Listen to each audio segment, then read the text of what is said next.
그 가족들을 만나서 함께 사랑을 전하고 마음을 나누고 참 우리 민족의 참 고유의 명절은 참 좋은 것 같습니다. 그런데 오늘 여러분들이 이렇게 아침에 주일 아침에 마지막 날 명절 마지막 날 여러분 보니까 가족들이 다 같이 한 자리에 모인 것 같아서 저도 참 좋습니다. 오늘 귀한 하나님의 귀한 은혜가 여러분 안에 충만하기를 주님의 이름으로 축원합니다. 아멘. 오늘 말씀의 제목은 이삭이 리브가를 아내로 삼다. 이삭이 리브가를 아내로 삼다라는 제목으로 하나님 말씀 보겠습니다. 우리가 창세기 강해를 지금 오늘로서 46번째 하고 있습니다. 그리고 이제 아브라함 인생의 이제 마지막 마무리하는 장면을 다다루고 있습니다. 여러분들 제가 말씀을 전할 때 그 말씀에 대해서 여러분들 좀 미리 좀 읽어오시면 도움이 많이 될 겁니다. 왜냐하면 설교 시간에 이 성경의 말씀을 다 전할 수는 없거든요. 그래서 특별히 중요한 부분들을 찝어서 하게 되는데, 근데 이 맥락과 흐름이 어떻게 진행이 되고 있는가 정도는 최소한 지난주에 23장 했다면 이제 이번 주에는 24장. 그럼 24장 어떤 내용인가 전체 한번 쭉 읽어보고 오시면 이해하는 데 도움이 됩니다. 특별히 오늘 같은 경우 또 한 장이 다시 24장이 꽤 길거든요. 그래서 이 내용이 무슨 내용인가 좀 여러분들 집에 가서라도 좀 한 번씩 좀 읽어보셨으면 좋겠다 싶습니다. 특별히 이제 24장에 대해서 두 번에 걸쳐서 이제 말씀을 전할 건데, 그러니까 오늘 제가 잘하는 거 있죠. 오늘 설교만 들어서는 끝이 아니에요. 다음 설교까지 꼭 이어서 들으셔야 된다는 거. 오늘 오신 분들은 다음 주까지 꼭 오셔야 설교의 완성이 있다. 예, 할렐루야. 예. 아브라함은 오늘 말씀이 어떻게 시작이 돼요? 아브라함이 매우 늙었대요. 예, 아브라함이 매우 늙었고, 그리고 하나님은 그의 범사에 복을 주셨다라고 시작이 돼요. 1절이 그렇게 시작이 된다고요. 아브라함이 매우 늙었고 여호와 하나님은 그에게 범사에 복을 주셨다. 여러분, 이 문장이 자연스러우세요? 아브라함은 늙었다. 그리고 하나님은 아브라함의 범사에 복을 주셨다. 좀 어색하지 않냐 이거예요. 왜냐? 여러분, 아브라함이 늙었다라고 할 때 이 늙었다라는 말은 일반적으로 볼 때는 어떤 의미예요? 젊다, 늙다, 늙었다 그러면 어때요? 젊다 하면은 좋은 의미고 늙었다 하면은 약간 좀 부정적인 의미일 수 있죠. 예, 늙었다라는 단어와 복이라는 단어가 이렇게 딱 매칭이 되세요? 잘 안 돼요. 예, 좀 어색하다라는 거예요. 아브라함은 늙었다, 그리고 범사에 복을 주셨다, 이렇게 되어 있는데 문맥상 자연스럽지 않다라는 거예요. 자연스러워지려면 아브라함은 늙었지만 그럼에도 하나님은 그에게 범사에 복을 주셨다라고 해야지 좀 더 자연스럽죠. 예. 아브라함은 늙었지만 그럼에도 하나님은 그의 범사에 끝까지 아브라함에게 복을 주셨다라고 말씀을 이어가야 자연스럽다는 거예요. 그럼에도 굳이 성경은, 하나님의 말씀은 아브라함은 늙었고 여호와 하나님은 그에게 범사에 복을 주셨다라고 되어 있다라는 것.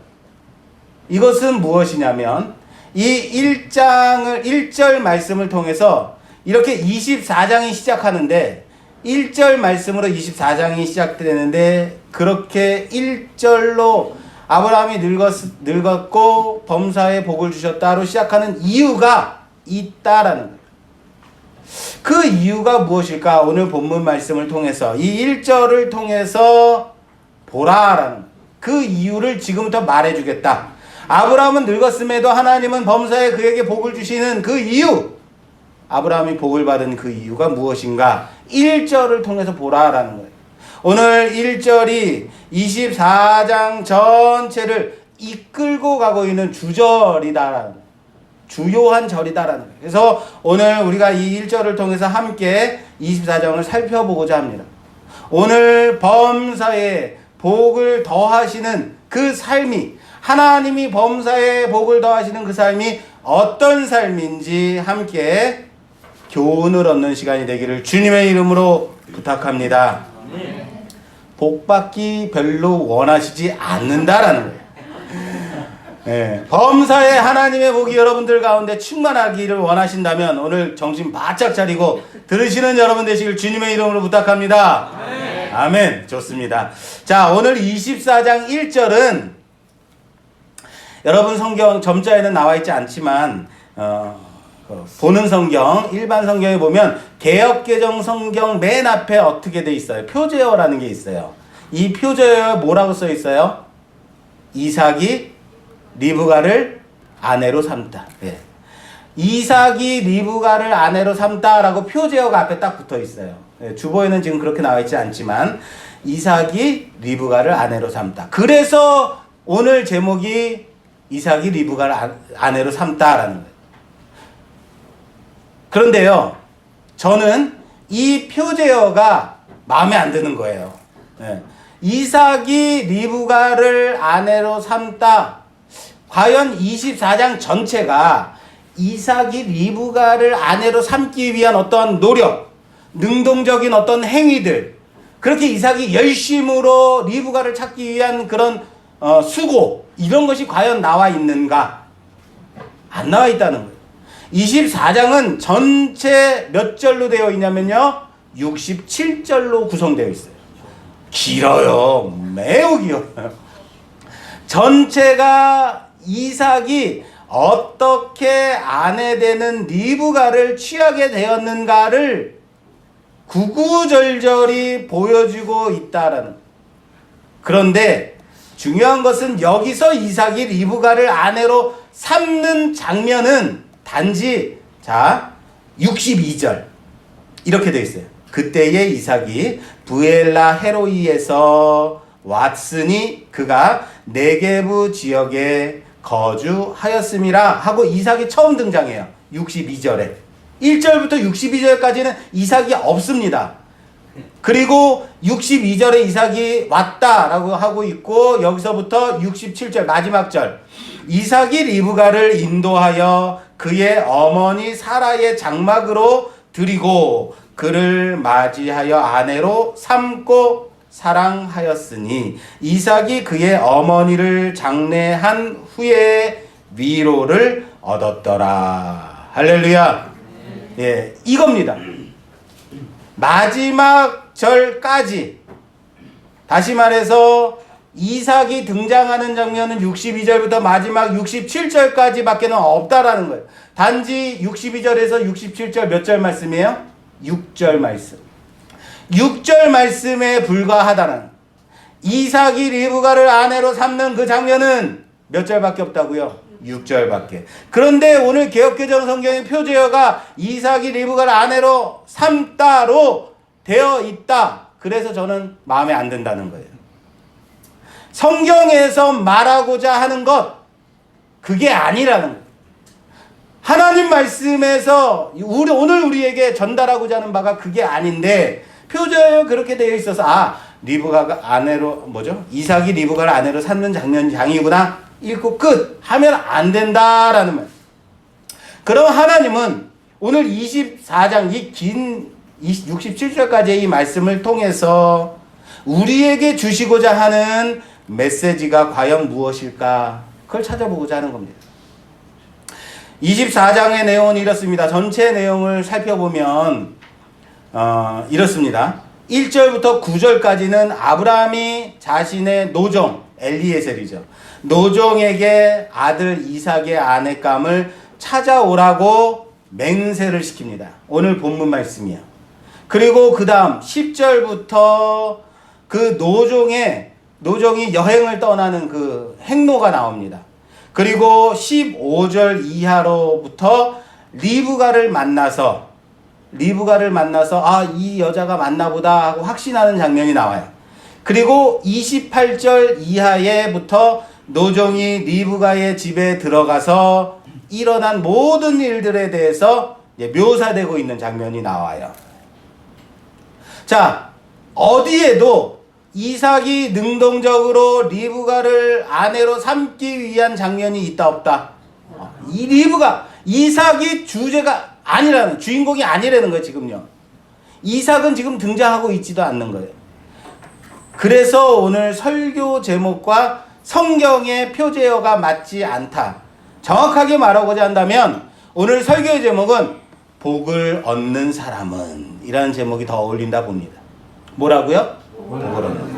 범사에 복을 얻는 사람이 되고자 한다면 어떻게 하는 것이 좋겠는가라는 부분. 이것이 오늘 설교 제목일 수 있습니다. 자, 그래서 오늘 제가 처음에 이렇게 시작했어요. 1절 말씀을 통해서 오늘 24장 전체를 봐야 된다. 1절을 통해서 24장 전체를 좀 보려고 합니다. 그 메시지를 제대로 그래야 알 수 있기 때문에 그렇습니다. 자, 24장 전반부는 이렇게 돼 있어요. 24장 전반부의 주제는 왜 하나님은 아브라함에게 범사의 복을 주셨는가? 자, 따라서 합시다. 왜 하나님은 아브라함에게 범사의 복을 주셨는가? 이게 오늘 볼 부분이에요. 그리고 24장 중반부 이하를 보면 하나님은 하나님은 아브라함에게 어떻게 복을 주셨는가? 자, 따라서 합시다. 하나님은 어떻게 아브라함에게 복을 주셨는가? 그래서 24장 전체는 복에 대한 얘기인데 이 전반부와 후반부로 나뉘어지고 있다는 거예요. 그래서 오늘은 왜 하나님은 아브라함에게 복을 주셨는가, 범사에 복을 주셨는가에 대해서 은혜를 나누고자 합니다. 지난 시간에도 제가 말씀드렸습니다. 하나님은 아브라함에게 이삭을 바치라고 명령하셨어요. 그리고 바치라고 하신 그 모리아 땅의 그 산에서 그 시험을 잘 마친 아브라함이 그 시험을 잘 마친 후에 이젠 아브라함에게 꼭 성취돼야만 하는, 아브라함의 인생 가운데 꼭 이루어져야만 하는 두 가지가 있었다 그랬어요. 두 가지. 땅과 자손의 문제. 이것이 성취돼야만 아브라함의 인생이 끝나는 거예요. 그래서 23장과 24장에 땅과 자손의 문제가 해결이 된다 그랬습니다. 심각합니다. 지금 언제 그랬어요? 이런 표정 매우 힘든, 목사를 아주 힘들게 하는 표정들을 짓고 계십니다. 자, 지난주에 우리 땅의 문제가 해결이 됐어요. 그냥 믿으세요. 아, 맞아요. 그렇게 했어요. 그렇게 해주세요. 그리고 오늘은 무슨 문제가 해결이 돼요? 자손의 문제가 해결이 되는 장이에요. 자, 23장과 24장이라 이것을 통해서 땅과 자손의 문제가 해결이 된다. 먼저 23장에 사라를 막벨라 굴에 장사함으로써 그 굴과 그에 속한 밭을 아브라함의 소유로 삼게 되는 본문 기억나시죠? 예. 기억나시잖아요. 자, 장사할 굴을 달라고 그랬더니 뭐를 팔고 있어요? 밭을 팔고 있는 거예요. 떨이 정신 1+1 기억나시죠? 예. 이런 걸 해야 돼. 예. 오늘 외에는 더 이상 기회가 없습니다. 69,900원 뭐 이런 거 있잖아요. 하나를 사면 하나를 더 드리는 떨이 정신. 예. 굴을 달라고 그랬더니 밭까지 팔아서 비싸게 팔아먹었다. 세상은 그렇다. 이렇게 말씀드렸어요. 그럼에도 불구하고 값을 아브라함은 어떻게 했다? 치렀다. 이를 통해서 아브라함은 해족속 모두가 보는 그 자리에서 공식적으로 그곳을 자신의 소유지로 삼게 되었다. 다시 말해서 가나안 땅 그 중에서 아주 지극히 작은 땅이랄지라도 드디어 아브라함의 소유지가 생겼다. 이것을 통해서 아브라함에게 속한 땅의 약속이 성취가 되었다라는 거예요. 하나님이 이 땅을 너에게 주겠다라고 했으면 하나님 주십시오, 주십시오, 주십시오로 끝나는 게 아니라는 거예요. 뭘 해야 된다고요? 대가를 치러야 된다고요. 하늘에서 떨어지는 복을 기다리는 것이 아니라 하나님이 내게 주신다고 하셨으니 나는 그곳을 점령하는, 차지하는 거예요. 대가를 치르는 거예요. 이것이 중요한 이유가 뭐예요? 후에 400년이 넘은 후에 400년이 지난 아주 먼 후에 200만 명이 넘는 아브라함의 자손들이 자신의 땅을 되찾기 위해서 이곳으로 돌아올 근거가 되기 때문에 중요한 거예요. 모든 사람들이 가나안 족속들이 바라보고 있는 그 자리에서 이것은 누구의 땅이다? 아브라함의 땅이다. 이것이 중요한 거예요. 그래서 땅이 시작됐습니다. 그리고 오늘 24장 말씀에서 자신의 문제가, 자손의 문제가 해결이 되는 그런 장이라고 그랬어요. 아브라함을 믿음의 조상이라고 말했습니다. 믿음의 조상인 그 아브라함이 믿음의 조상이 되기 위해서 가장 중요한 포인트 뭐가 있어야 돼요? 조상이 되기 위해서는 후손이 있어야 되는 거예요. 믿음의 조상이 되기 위해서는 그 믿음을 이어받을 누가 있어야 된다? 후손이 있어야 된다라고 그랬어요. 후손이 없는데, 믿음을 이어받을 후손이 없는데 나는 믿음의 조상이다 그러면 얼마나 우스꽝스럽습니까? 그것도 단지 이삭으로 끝나는 후손이 아니라, 아들만 냉큼 나고 끝이 아니라 아브라함의 그 믿음을 이어받을, 사라의 그 믿음을 이어받을 2세대를 의미한다 그랬습니다. 그러기 위해서는 이삭과 함께 이 믿음을 이어받을 리브가가 필요하다라고 말씀드렸습니다. 그래서 오늘 리브가를 아내로 얻으면서 24장이 마무리가 되는 겁니다. 그래서 23장, 24장을 전체를 쫙 한 호흡으로 살펴봐야 돼요. 그리고 24장 전체를 통해서 우리는 왜 리브가여야만 하는가에 대한 근거를 찾아보게 될 겁니다. 뭐라고요? 왜 리브가여야만 하는가? 그 근거에 대해서는 다음 주에 이어서 할 겁니다. 그래서 오늘 설교가 끝났는데 이상하다. 다음 주에 이어서 봐야 됩니다. 자, 다음 주에 이어서 자세히 살펴보기로 하고, 오늘은 1절을 통해서 왜 하나님은 아브라함에게 범사의 복을 주셨는가에 대해서 살펴볼 거예요. 왜? 우리 또한 복을 받기를 원하니까. 아브라함처럼 우리도 범사의 복을 더하기 위해서는 무엇이 필요할까? 여러분, 복은 어떤 사람이 받을까요? 복은 어떤 사람이 받을까? 복은 받을 만한 사람에게 주십니다. 뭐라고요? 복은 받을 만한 사람이 받는 거예요. 맞습니다. 여러분, 쉽게 말씀드릴게요. 이쁨 받는 애들은요, 이쁨 받는 짓을 해요. 안 그렇습니까? 선생님이 예뻐하는 애들은 참 희한하게 선생님이 예뻐하는 짓만 해요. 수업이 끝나면 나가서 칠판 지우고, 애들 막 떠들고 장난치고 있는데 혼자서 다 공부하고 있고. 물론 다른 친구의 입장에서 보면 아주 기가 막히게 그냥 믿죠. 아유, 쟤는 참 재수없어. 이렇죠. 그렇지만 선생님이 보실 때는 어때요? 예뻐져. 예, 이쁘죠. 이쁜 애들은 이쁨 받는 짓만 하는 거예요. 왜 그렇게 이뻐해요? 라고 물어보면, 그렇게 물어보면 뭐라고 대답해요? 이쁜 짓만 골라서 하잖아요. 라고 대답할 수밖에 없는 거예요. 자, 아브라함이 범사의 복을 받는다. 왜 범사의 복을 받는지 아시겠습니까? 아브라함이 복 받을 만한 짓만 하는 거예요. 자, 오늘 본문에 나와 있어요. 본문에 이렇게 2절 말씀. 아브라함은 늙은 종을 불러다가 자신의 고향을, 자기가 떠나온 그 고향 땅으로 가서 아들 이삭의 아내를 택하라고 이제 요구를 합니다. 그러면서 노종이, 주인님, 만약에 내가 여자를 택했는데 그 여인이 나를 따라오지 않는다고 하면 당신의 아들을 당신의 고향 땅으로 데리고 돌아갈까요? 라고 말해요. 뭐라고요? 데리고 돌아갈까요? 돌아갈까요? 라고 묻습니다. 그랬더니 그것에 대해서 아브라함이 아주 단호하게 그렇게 하지 못하도록 합니다. 그리고 하는 고백이 바로 이겁니다. 자, 7절. 오늘 말씀, 본문 7절 말씀에 이렇게 되어 있어요. 하늘의 하나님 여호와께서 나를 내 아버지의 집과 내 고향 땅에서 떠나게 하시고 내게 말씀하시며 내게 맹세하여 이르시기를 이 땅을 내 씨에게, 누구에게요?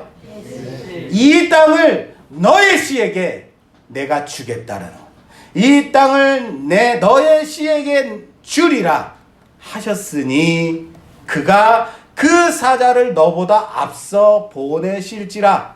네가 거기서 내 아들을 위하여 아내를 택할지니라. 할렐루야. 멋있지 않습니까? 예, 뭐가 멋있는지 모르겠다는 표정이에요. 예.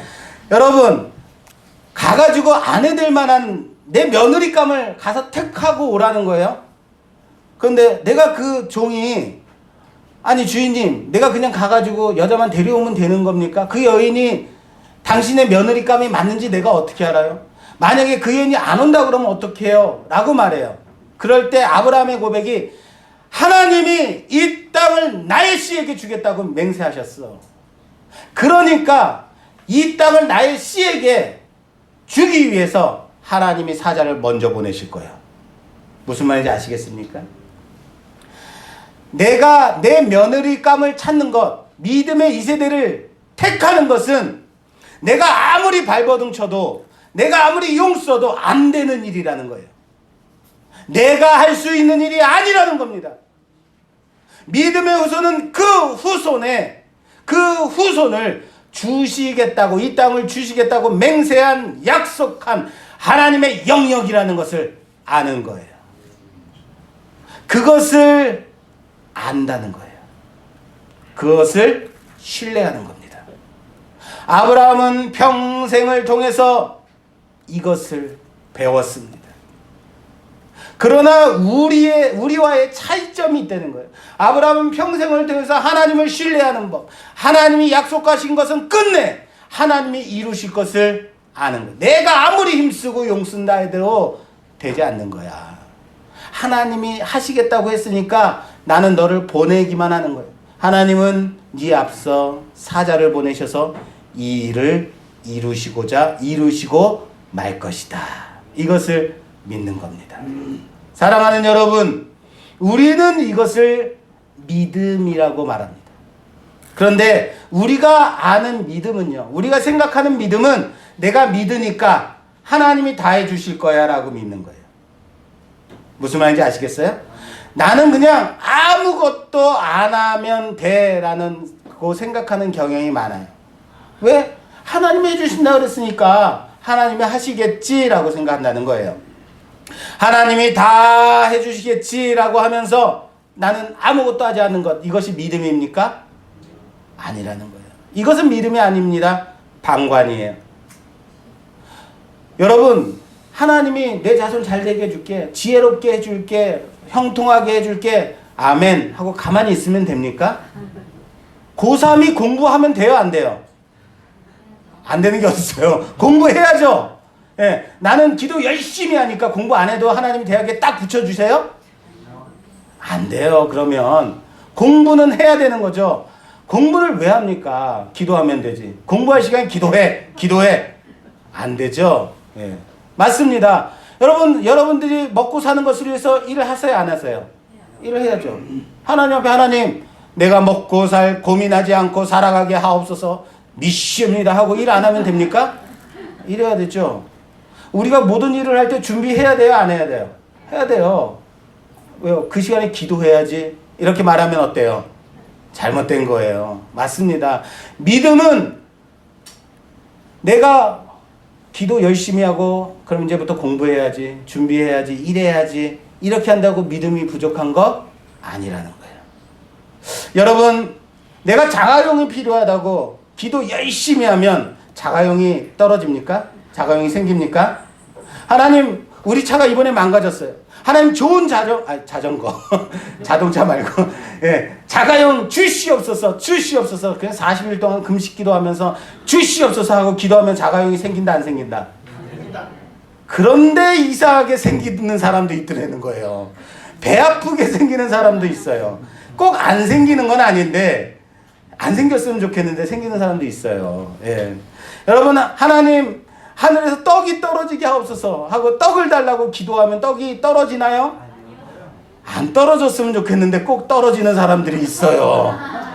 나는 아무리 기도해도 떡이 안 떨어지는데 떡이 생기는 사람들이 있어요. 제발 안 생겼으면 좋겠는데 생기는 사람들이 있다, 없다?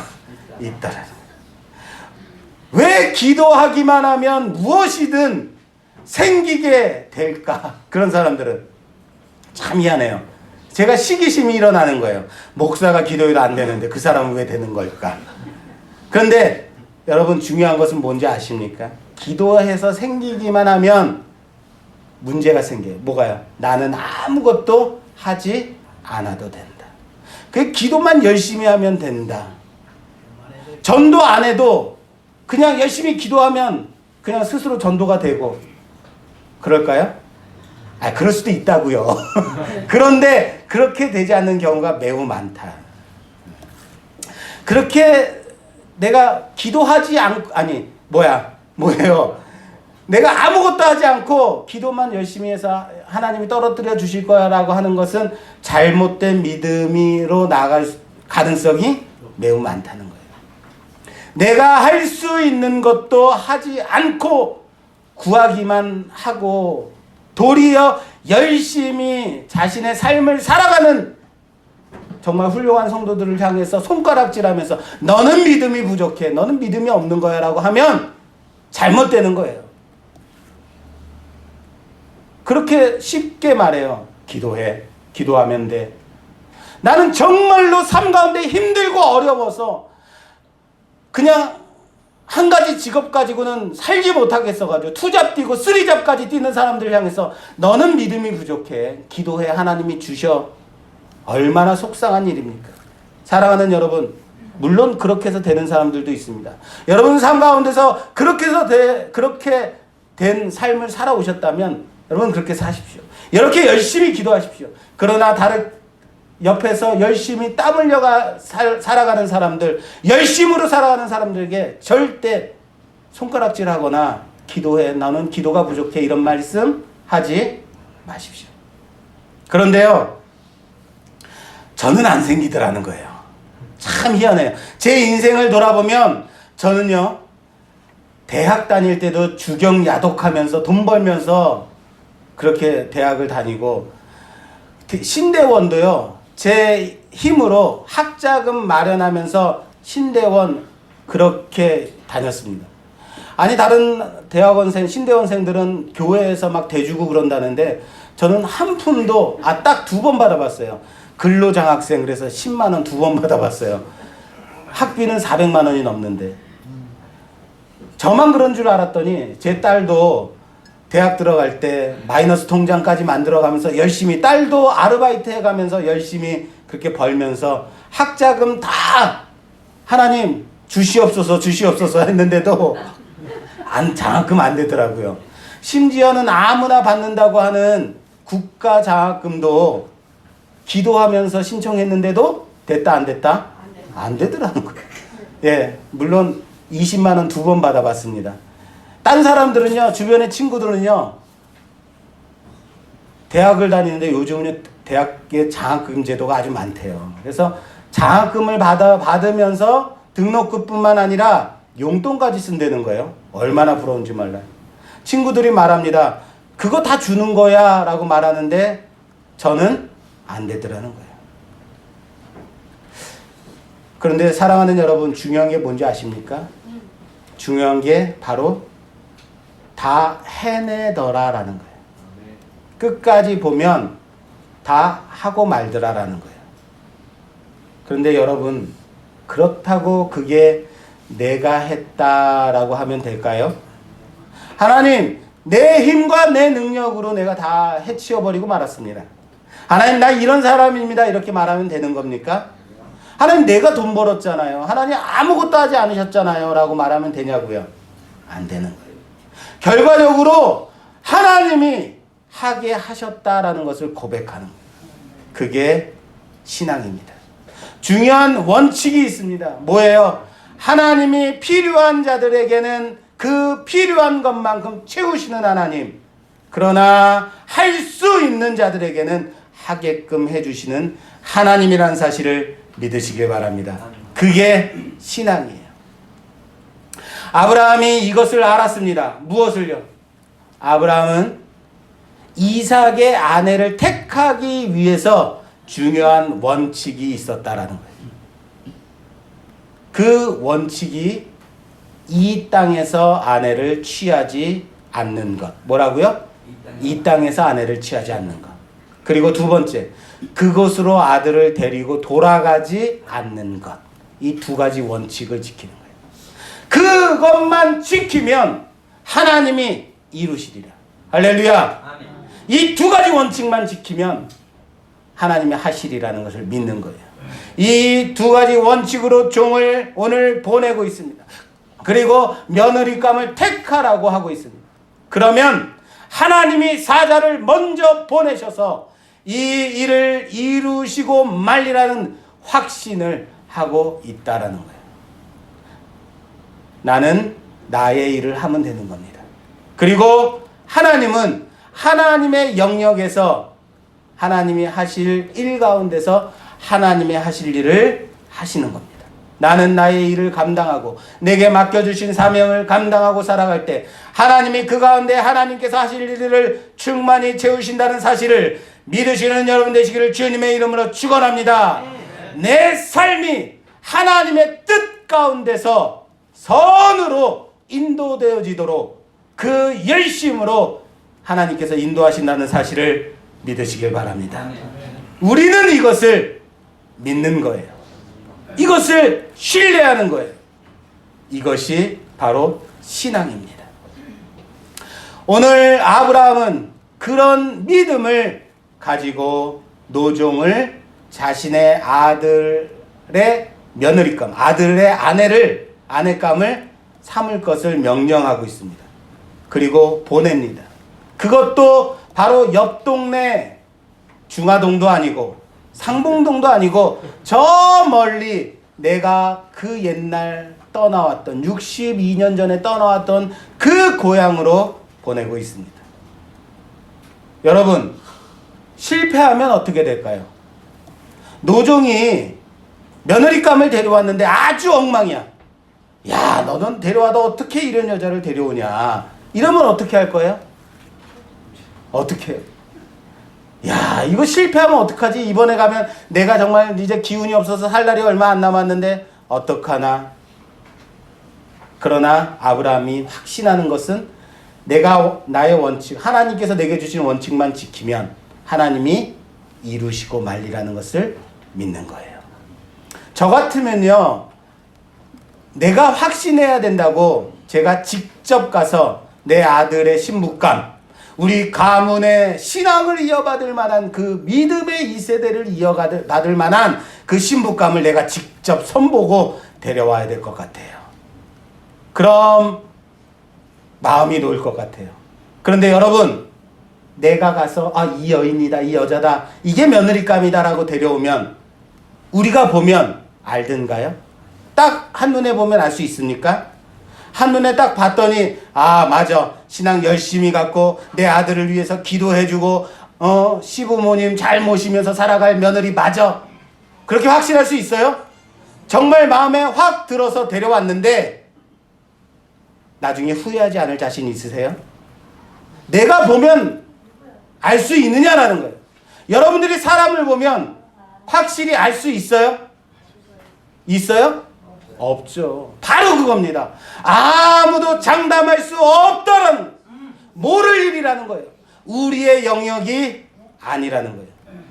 사랑하는 여러분, 믿음의 2세대를 이어갈 믿음의 후손을 세우는 것은 내가 할 일이 아니라는 거예요. 내가 할 일이 아니라는 것을 인정하라는 겁니다. 바로 아브라함이 복받을 만한 사람이라는 것은 바로 이것을 인정한 거예요. 나를 믿음의 조상으로, 믿음의 1세대로 세우실 그 하나님은 그 믿음을 이어받을 2세대까지도 책임질 하나님이라는 것을 믿는 거예요. 내가 믿음의 조상이 되게 하기 위해서, 그것을 세우기 위해서 믿음의 2세대를 세우실 그 하나님, 그것을 신뢰하는 것, 그것이 뭐라고요? 믿음입니다. 그래서 철저히 두 가지 원칙을 가지고 오늘 노종을 보내고 있다는 사실을 믿으시길 바랍니다. 그러면 어떻게 한다고요? 하나님이 하시리라. 뭐라고요? 하나님이 하시리라. 여러분, 제가 처음에 왜 아브라함이 복을 만한 사람인가라고 살펴보겠다라고 했습니다. 왜 복을 만한 사람, 범사에 복을 받을 만한 사람인지 아시겠습니까? 복 받을 만한 짓만 하는 거예요. 우리의 삶 가운데서도 그렇게 하나님 앞에 복 받는 짓만 골라서 하는 여러분 되시기를 주님의 이름으로 축원합니다. 하나님의 복이 여러분들 가운데 임하도록 그냥 주시옵소서가 아니에요. 하나님 앞에 그렇게 복 받을 만한 여러분 되시기를 주님의 이름으로 축원합니다. 우리 집에 강아지가 있어요. 이름은 까미입니다.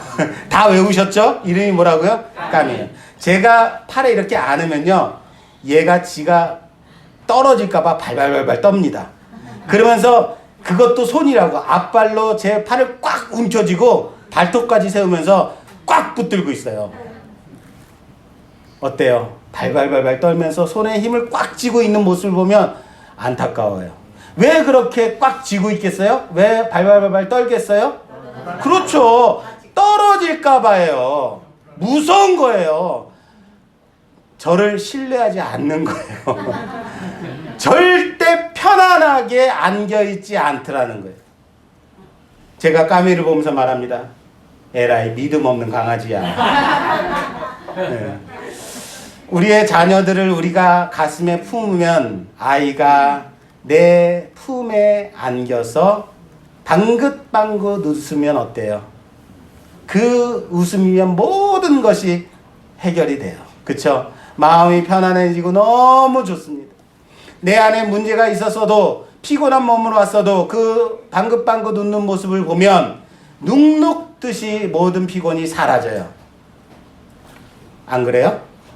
할렐루야. 그렇죠. 그 눈빛에 무엇이 있어요? 그렇죠.